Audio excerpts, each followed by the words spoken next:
ভারতবর্ষের সর্বত্র এই উৎসব পালিত হচ্ছে, তার সাথে সাথে আজকে আমাদের এই এসডি অফিস ইসলামপুরেও এই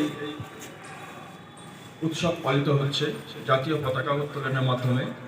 জাতীয় পতাকা উত্তোলন করলেন আমাদের সম্মানীয় এবং মাননীয় এসডিও স্যার, এবং উপস্থিত ছিলেন এখানকার এই অফিসের আমার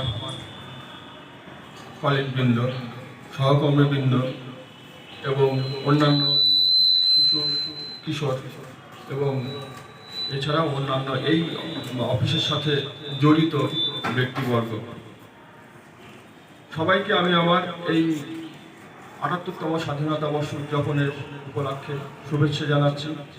আগামী দিনে আমরা আবার অর্থাৎ ২০২৫ সালে আমরা আবার এই উৎসব পালন করব এবং আমরা আগামী দিনে শান্তি, শৃঙ্খলা এবং উন্নয়নের অংশীদার হিসাবে আমরা কাজ করে যাব, এই আশা রেখে সবাইকে আমার তরফ থেকে ধন্যবাদ এবং শুভেচ্ছা জানিয়ে আমি আমার সংক্ষিপ্ত বক্তব্য শেষ করছি।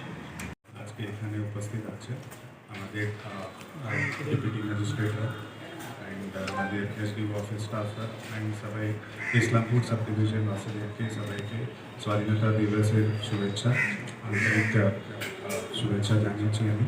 আজকে যা আছে সবাই বলেছেন আজকে স্বাধীনতা দিবস আছে, সবাই জানি এটা কি আজকে এর দিন কি গুরুত্বপূর্ণ দিনে আছে সবাই জানে। আমি জাস্ট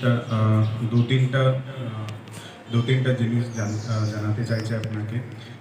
যখনই আপনার যা ইন্ডিপেন্ডেন্স হয়েছিল সবাইকে একটা অল ওভার দ্য ওয়ার্ল্ড একটা আশঙ্কা ছিল কি এই যে দেশ আর এই যে রাষ্ট্র আছে এটা কীভাবে এগিয়ে যাবে, কেন কি all the ingredients to fail state সবাই এখানে ছিল। অনেকগুলো ডাইভার্সিটি ছিল, it is very nascent economy ছিল, অনেকগুলো পাওয়ার্টি ছিল।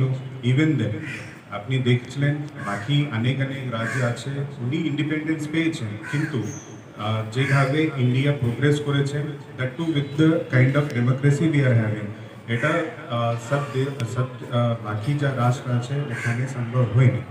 তো আমি এই যা ডেভেলপমেন্ট আছে ইন্ডিয়াটার যে ডেভেলপমেন্ট আছে অ্যান্ড যেভাবে ইন্ডিয়া প্রোগ্রেস করেছে তার পিছনে অনেকগুলো যা সংঘর্ষ যা আছে, আপনাদের যা লিডার্স ওদিনে যা লিডার ছিল ওনার অনেকগুলো ভূমিকা ছিল, ওনার যা অনেকগুলো আইডিয়ালজি ছিল, ওটা চার্ন হয়ে এখানে অনেক ডেমোক্রেটিক ইনস্টিটিউশনস যেরকম এখানে আপনার যা পার্লামেন্ট আছে, আপনার যে স্টেট অ্যাসেম্বলিজ আছে, ওটা ভালো করে কাজ করেছে। তার জন্য মেইন যা রোল ছিল ও টাইমের যা লিডার ছিল ওনার যা আইডিয়ালজি ছিল, তার জন্য we can see this progress. তো ইন্ডিপেন্ডেন্স মানে not only just you are just free from some kind of foreign. Independence মানে অনেকগুলো বিষয়টা আছে, ইকুয়ালিটি আছে, জাস্টিস আছে,